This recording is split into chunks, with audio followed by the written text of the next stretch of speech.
मैं बलजिंदर कौर नागरी एकेडमी में आपका स्वागत करती हूँ।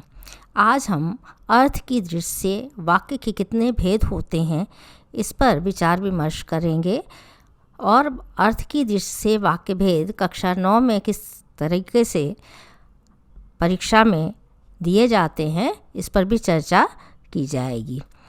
वाक्य अर्थवान शब्दों का जो व्यवस्थित समूह है, मन के भाव एवं विचारों को पूर्ण रूप से प्रकट करने में सक्षम हो वाक्य कहलाता है, क्योंकि बिना वाक्य के किसी भी बात को हम समझ नहीं सकते हैं। तो वाक्य में जो भी शब्द हम लिखते हैं, जो भी भाव हम डालते हैं, वो अर्थवान होने चाहिए, मन के भावों को व्यक्त करने वाले होने चाहिए और स्पष्ट होने चाहिए। इसीलिए वाक्य की परिभाषा में अर्थवान शब्दों का व्यवस्थित समूह की बात की गई है। मन के भावों को ही, विचारों को ही हम पूर्ण रूप से प्रकट करते हैं, तभी वाक्य जो है सक्षम होते हैं, तो वाक्य कहलाते हैं। वाक्य का वर्गीकरण दो आधार पर किया जाता है, अर्थ के आधार पर और रचना के आधार पर। आज हम अर्थ के आधार पर वाक्य के भेद पढ़ेंगे। अर्थ के आधार पर वाक्य के 8 भेद होते हैं, जैसा कि आपकी स्क्रीन पर साफ दिखाई दे रहा है, यानी कि विधानवाचक, निषेधवाचक, प्रश्नवाचक, इच्छावाचक, संदेहवाचक, संकेत, विस्मय और आज्ञावाचक वाक्य होते हैं। विधानवाचक वाक्य, पहला विधानवाचक वाक्य में हम कैसे समझेंगे कि ये वाक्य विधानवाचक है?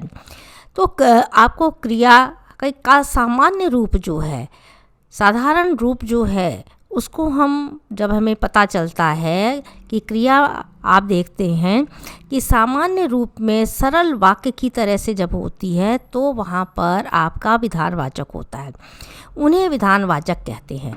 जैसे उदाहरण है, दादी जी बाजार जा रही हैं, माँ खाना बना रही है, बच्चे कहानी सुना रहे हैं। इस तरह के वाक्य सरल होंगे और एक ही कर्ता भी होगा, क्रिया होगी, तो उद्देश्य विधेय को भी आप देखेंगे कि किस प्रकार से है, तो वाक्य सामान्य है।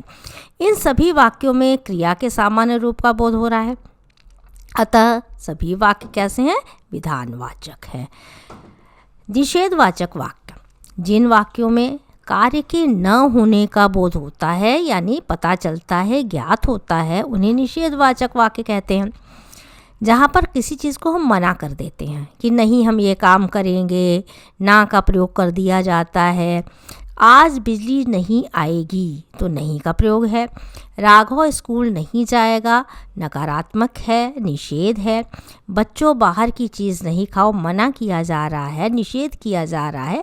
इसलिए यहाँ पर तीनों ही वाक्यों में पता चल रहा है कि वाक्य निषेधवाचक है। प्रश्नवाचक वाक्य, जिन वाक्यों में प्रश्न किया जाए, यानी किसी से कोई बात जब हम पूछते हैं तब हम प्रश्न करते हैं, तो बात पूछी जाती है तो प्रश्नवाचक वाक्य हो जाता है। क्या तुम कानपुर जाओगे? देखिए, चिन्ह उसमें प्रश्नवाचक का लगा होना चाहिए, तुरंत आप समझ सकते हैं कि ये प्रश्नवाचक है। तुम कहाँ रहते हो? प्रश्न किया गया है, प्रश्नवाचक चिन्ह लगा हुआ है। यह पुस्तक किसकी है? में भी प्रश्नवाचक है और चिन्ह भी लगे हुए हैं, निशान आपको दिखाई देते हैं। ये तीनों वाक्य कैसे हैं? प्रश्नवाचक है। इच्छावाचक वाक्य, जिन वाक्यों से इच्छा, कामना की जाती है, इच्छा की होती है, उन्हें इच्छावाचक वाक्य कहते हैं। जैसे हम किसी को के प्रति हमारा ये कामना है, हमारी इच्छा है कि आपकी यात्रा मंगलमय हो, कह दिया गया। दीर्घायु कह दिया जाता है कि ईश्वर तुम्हें दीर्घायु दे, यानी कि लंबी उम्र दे। जन्मदिन की हार्दिक शुभकामनाएं दी जा रही हैं, तो हम कामना कर रहे हैं। इसलिए इच्छा और कामना को व्यक्त करने वाले वाक्य क्या है? इच्छावाचक वाक्य होते हैं। संदेह वाला वाक्य कैसे आप पहचानेंगे? तो संदेहवाचक वाक्य होंगे। जिन वाक्यों में संदेह होगा, संभावना हो जाएगी कि कोई कहीं पर संदेह की स्थिति उत्पन्न हो रही है, वहाँ पर संदेहवाचक वाक्य होते हैं। शायद शब्द लगा हो, तुरंत पहचान में आ जाना चाहिए आपके। शायद आज वर्षा हो, इस स्थिति सामान्य नहीं है कि वर्षा होगी ही, संभावना है यहाँ पर। शायद यह सड़क नेहा के घर की हो जाती है, तो शायद शब्द है यहाँ पर संदेह की स्थिति है। शायद मैं फुटबॉल मैच जीत जाऊँ, संदेह है। इन वाक्यों में संभावना है, संदेह है, हो सकता है ऐसा, इसलिए यहाँ पर क्या है, संदेहवाचक वाक्य है। संकेतवाचक वाक्य, जिन वाक्यों से क्रिया के विषय में शर्त का ज्ञान हो। शर्त सामने दिखाई देगी तो वहाँ पर संकेतवाचक होगा। यदि धूप निकलती है तो कपड़े सूख जाते, यदि वर्षा होती तो फसल अच्छी होती। इनमें यदि शब्द अगर लगा हुआ है तो आप बहुत ही आसानी से उसे संकेतवाचक वाक्य को समझ सकते हैं कि यहाँ पर क्रिया के विषय में शर्त है। यदि मेहनत की होती तो सफलता अवश्य मिलती। तो इस प्रकार के वाक्य संकेतवाचक वाक्य के अंतर्गत आते हैं।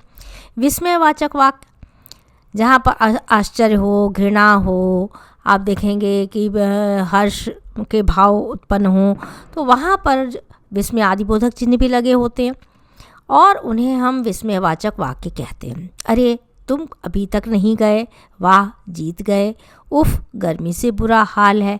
इन तीनों ही वाक्यों में आप देख रहे हैं कि भाव का बोध हो रहा है और विस्मयादि बोधक चिन्ह लगा हुआ है, इसलिए ये वाक्य कैसे हैं, विस्मयवाचक वाक्य हैं।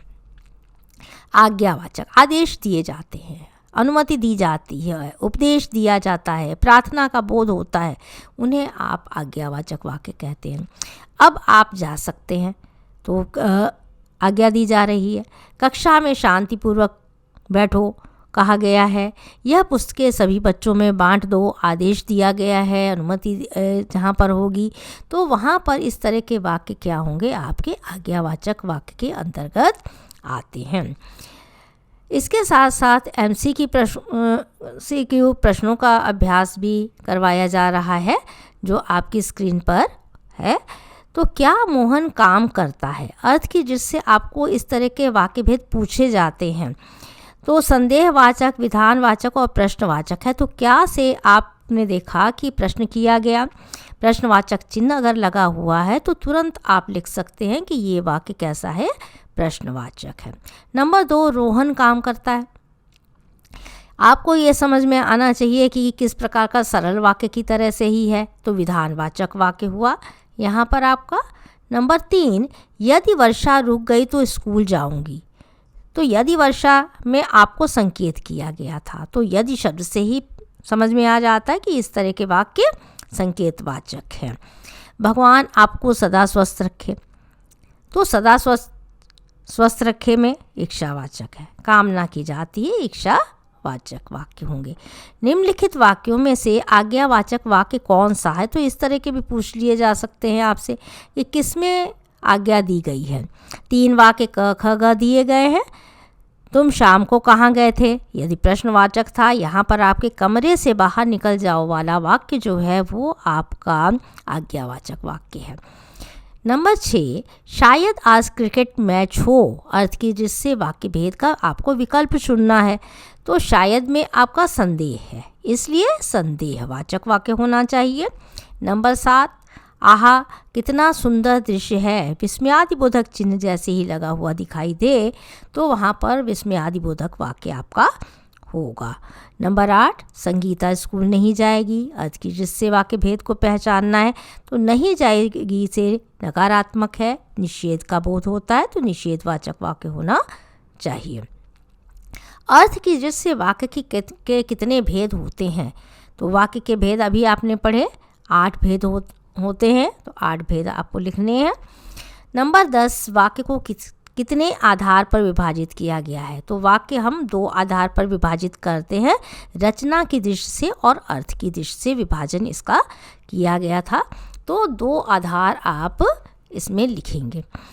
आपने MCQ प्रश्न, परिभाषा और उसके भेद इत्यादि के बारे में आपको पूरी जानकारी प्राप्त हो रही है। चैनल को सब्सक्राइब करें, शेयर करें, कमेंट करें तथा लाइक करें और अपने सुझाव कमेंट बॉक्स में लिखते रहा करें। धन्यवाद।